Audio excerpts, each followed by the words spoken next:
I made a long video looking at the three main incidents that Tommy Robinson offered in support of the comments he made, which resulted in a libel trial being brought by Jamal Hijazi, that little Syrian immigrant who was the co-star of a famous bullying incident a few years ago. There were four other incidents which Tommy brought in indirect support of his case, which I didn't talk about in that video because the video was already way too long anyway. Here's the full list. I'll come back to these. They will be the substance of this video. Starting here, under that heading, we have these two, hockey stick and a group attack, and the third one, the alleged threat to stab you-know-who, all of which I covered in the previous video, and I'll put the link in the description. Going back, we had these four which weren't brought as defences to his specific comments. And we can allow His Honour to explain all this. Imputations 1 and 2 are the statements, and defendant and claimant will be read as Tommy and Jamal to avoid confusion.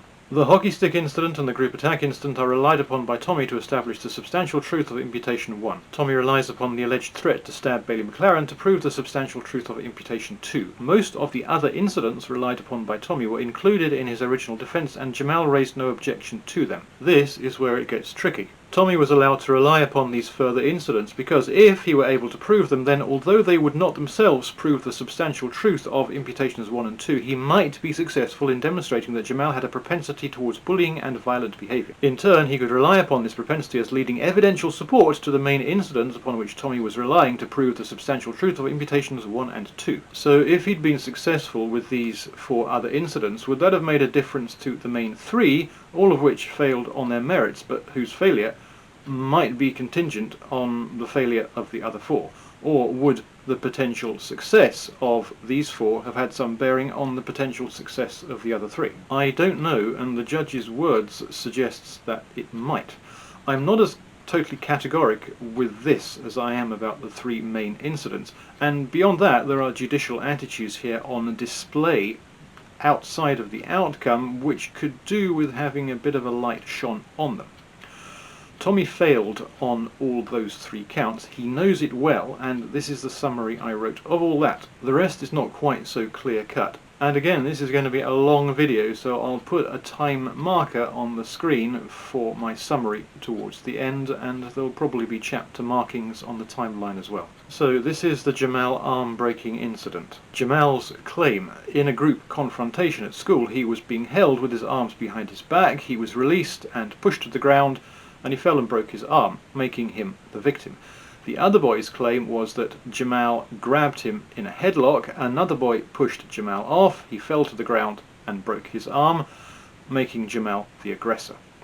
These were the statements that came out. This BWI who tussled with Jamal says, Jamal was talking about mine and someone's mum. I squirted water in Jamal's face and then Jamal pushed me and punched me in the stomach. Then another pupil, someone held Jamal back, he was swinging at someone. And a third pupil, Jamal walked over to someone and called his mum a slag and a prostitute, threw water in Jamal's face, Jamal started punching someone in the face and missed, so he went for his stomach. I pushed Jamal and he rolled over and held his head. Then there were two emails between school staff. Parents are frustrated and angry that the person who pushed Jamal had no consequence. However, what I assume Jamal did not tell them was that the person who pushed him out of the way was defending someone who Jamal had allegedly pushed, hit, and was having an argument with. And this one, I'll call you in the morning to discuss this, but in brief, all the statements apart from Jamal state that Jamal said something to BWI. BWI then tried to squirt water at Jamal. Jamal then started punching BWI and was bent over him. Pupil B saw what was happening and pushed Jamal off BWI. As he pushed, Jamal rolled over and fell on the floor. Jamal went to seek medical attention in school, which was given. Parents were advised to take Jamal to A&E to have it checked out. Jamal was taken to A&E a few days later when it was discovered that he had broken his arm. The police have been into the school to interview the boys, and I believe they have given the same stories. This is what His Honour had to say. Tommy has not demonstrated that in the incident with the alleged headlock, Jamal was the aggressor. I think it is more likely than not that Jamal was the victim of the violence that was used, and that this was another incident of bullying at the hands of boys older than BWI, but BWI was willing, perhaps to curry favour with the older boys, to involve himself in the incident. Jamal may have fought back, but this is likely to have been in self-defence. He is a bit speculative in all this. He doesn't give any weight to the children's statements, which is probably correct because they're probably suspect, and he doesn't give any weight either to the teachers' emails, and they're probably a lot more solid.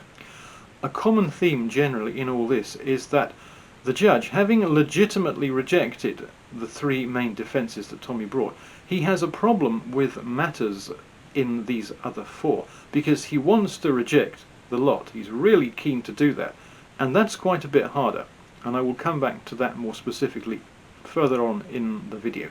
If I had to choose here, on the basis of the statements, and particularly the teacher's emails, I would say this is the first bit of evidence that Tommy brought which actually held together as the least unlikely of the two explanations, and I'm going to give it a green line rather than a tick, a kind of lukewarm endorsement. Now we have Jamal allegedly spitting at a girl outside school, or possibly elsewhere, and this is the girl's statement. I will start at the third paragraph. A few months before the incident with Bailey McLaren, I was walking home from school and up towards the shop. Jamal was there and started calling me names. He called me a tramp, you tramp. I was alone, but there were people around, a few younger pupils walking home, but they thought nothing of it because he did this all the time. I said to him, "What have I done? Why are you staring at me?" I was more shocked than anything, and he started spitting at me all over. I was covered. My school uniform was covered. I tried moving away from him, and then he went to hit me. He just caught my face. I shouted, "What's your effing problem?" He just shouted back, "F off, you tramp," and stuff like that. Then he turned around towards his home down a cul-de-sac. I went home and told my mum, and she phoned school and reported what had happened. They said that because it happened outside school, there was nothing they could do about it. This one is a bit like the hockey stick incident. There would have been records, and there are no records of anything.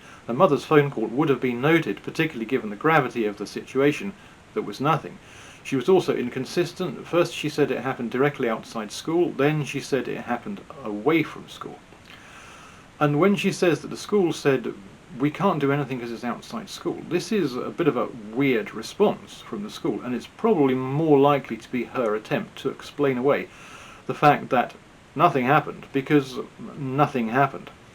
So this one gets across from me. I am with his honour that it was make-believe. The next one is Jamal stabbing a pupil with a sharp object. And we had the best evidence of anything in this one. This teacher's incident report, which reports Jamal as saying, "Nothing has happened. I was just joking with so-and-so. We just tapped fists to say hi." Jamal admitted to me that he had a board pin from the library in between his fingers, pointing towards so-and-so when he tapped hands. The pin has resulted in a stab mark on the back of so-and-so's hand. No one can question whether or not this one happened. It's down to the gravity and the attitude on display. Does it show a propensity for violence? His Honour had this to say. Tommy cross-examined Jamal about these incidents. In respect of the first, Jamal confirmed that he had signed the incident report completed by the teacher, but he maintained that the item was not a pin but a toothpick. He explained that he had got the toothpick from a box that had assorted items in it in the school library, but he had accepted already that it was a pin. A board pin from the library in between his fingers. The pin had resulted in a stab mark. But pin or toothpick, does it make much difference? You could kill somebody with a toothpick, probably not with a little board pin.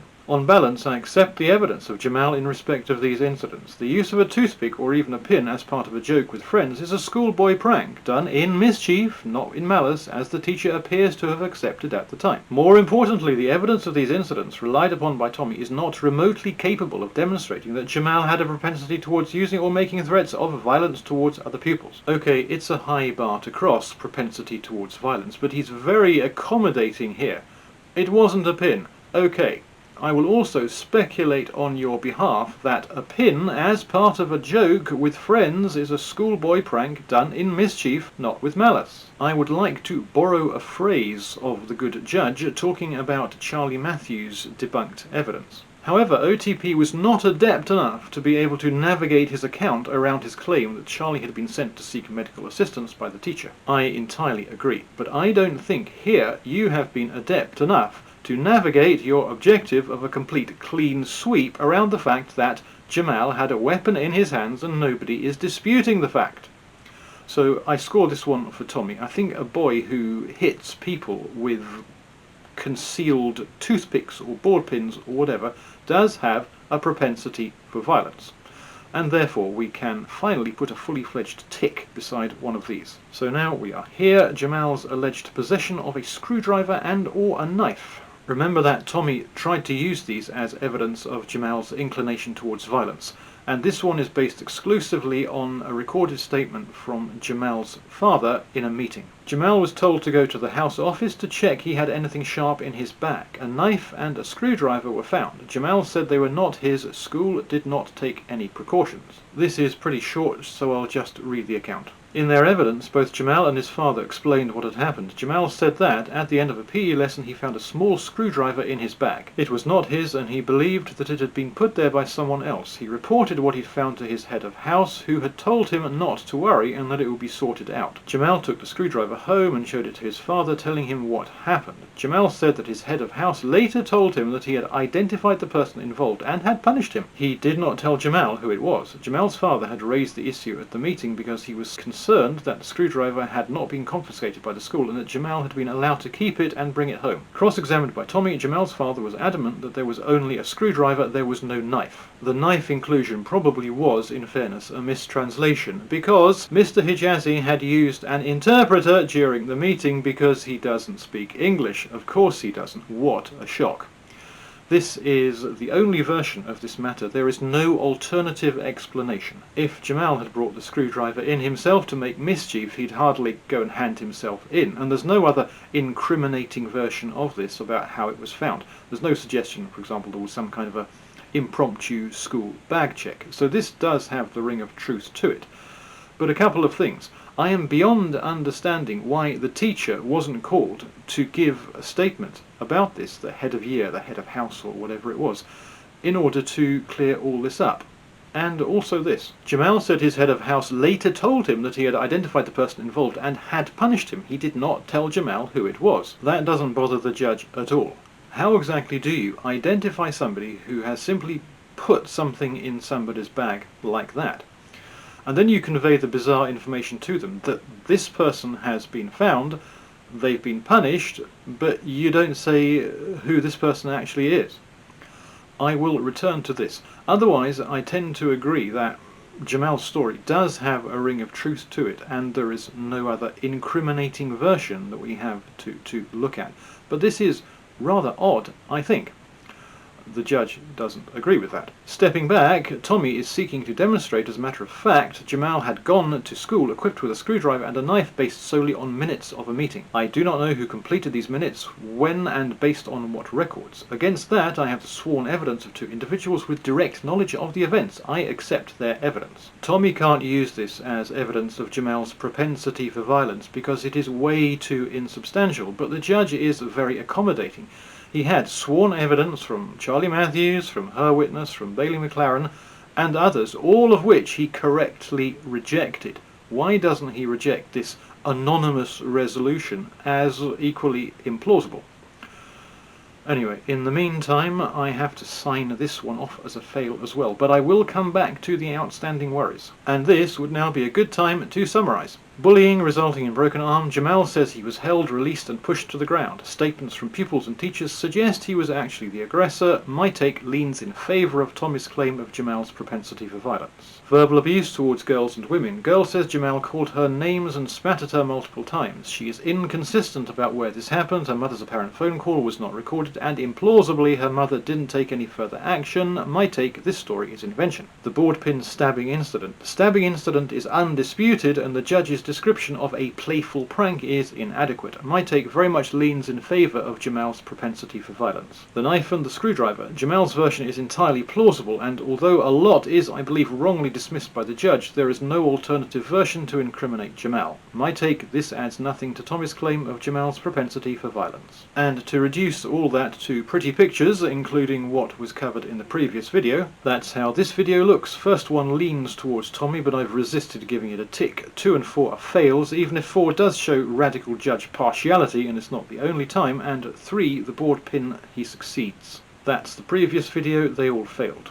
So we go back to the question, what the hell does all this mean? And I'm going to have to subject you to an agonising repetition at this point, albeit brief. Tommy was allowed to rely upon these further incidents because if he were able to prove them, then although they would not themselves prove the substantial truth of imputations 1 and 2, he might be successful in demonstrating that Jamal had a propensity towards bullying and violent behaviour. In turn, he could rely upon this propensity as lending evidential support to the main incidents upon which Tommy was relying to prove the substantial truth of imputations 1 and 2. He would, according to me at least, appear to have lent some evidential support to the main incidents with the broken arm and the board pin. but it remains the case that those main incidents, the ones he was relying on to defend against the accusations that what he said was libelous, all lost, i.e. they did not stand up to the scrutiny of the court. We'll never know if a judge who hadn't been determined to go for a clean sweep of rejections and had decided that there was some evidence of propensity for violence would have overseen a procedure that would have led to a different result.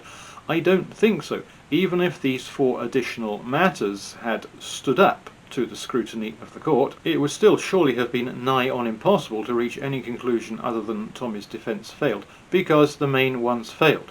And I say nigh on impossible and not impossible because the judge does put in these paragraphs which clearly suggest that success on the other issues could affect the main issues. The other point remains. Seems to me that the judge was pushing for a clean sweep across the board that wasn't really available to him, and this has made him very accommodating, shall we say, to Jamal. I mentioned this in the last one. In their evidence, both Jamal and his father explained what had happened. No, they didn't. They offered a version of events for his ultimate consideration. Why does he delegate his job to them? This is very revealing phraseology. That's him saying what they say goes. Why does he delegate his truth-finding job to Jamal? We also had this at the start of the board pin incident, an occasion recorded in an incident report dated 20th of September 2017 when Jamal was joking around with other pupils, slapping hands together with a sharp object placed between his fingers. Statement of fact. Not says he was joking, or even more controversial because it implies doubt, claims he was joking, but was joking. Words matter, particularly when they're said when the speaker doesn't think anyone's particularly paying attention. Why does he delegate his truth-finding job to Jamal? Jamal was joking because Jamal says so, and Jamal and his dad told me what happened. Then we had this from the screwdriver business, which I said I'd come back to. Jamal said that his head of house later told him that he had identified the person involved and had punished him. He did not tell Jamal who it was. This is a bizarre account from Jamal, and the judge accepts it. In the spitting matter, we had another bizarre account of the school apparently saying it's outside of our jurisdiction.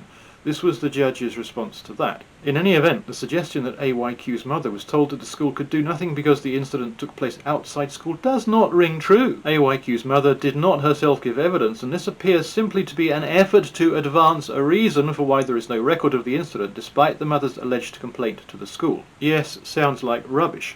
But there's also no record of the year head apparently punishing the pupil who put the dangerous object, the screwdriver, in Jamal's bag, nor any record of who it was.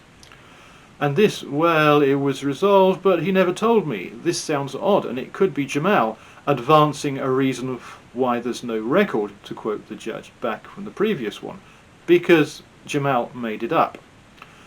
So when the lack of a record suits Tommy, the judge is unhappy. In summary, had the incident happened, and had it been reported to the school as alleged here, there would be records. There are none. And when the lack of a record suits Jamal, the judge doesn't seem to care. In any event, the discovery of the screwdriver was immediately reported by the claimant to his head of house. It is likely that the matter was resolved as reported by the claimant. Even though it sounds so weird. Why is that? Speculation incoming. Because people of this social class like nothing more than to get up in the morning, spray on a bucket load of Chanel No. 5 ethnic minority virtue and feel really great about themselves, and accordingly hate on the opposing side, i.e. the white working class, which is why you currently see judges giving crazily disproportionate sentences to people who have pointed at people and written nasty things. Common factor, they're all basically white working class people. There's nothing more dangerous than immoral dipshits who are in a position to feel virtuous and clever. Sorry about that, judge. On which subject, since I am now ragging on the judge, this is not to say that Tommy did not strike out on his main defence. He squarely did, and he lost the case. Though there does remain the niggling question of whether a more favourable view of some of the additional incidents in this video would have had an effect on the overall result. I can't see it myself, but the judge did acknowledge the possibility of that, where he said their success could lend evidential support to the main defences. So we have to wonder. I can't see it, even if we grant Tommy that the board pin matter and possibly also the arm breaking matter, which I was a bit more ambivalent about, do demonstrate some propensity for violence. I can't see how that somehow overrides his failure to substantiate the libelous comments. I am saying that a fair result can be the outcome of an unfair process, and on another occasion, a marginally unfair process can result in an unfair result. And it's obviously problematic that the people who have exclusive overseeing rights over these things, the judges, come from a strata of society that hates the average person, the majority of people in the country.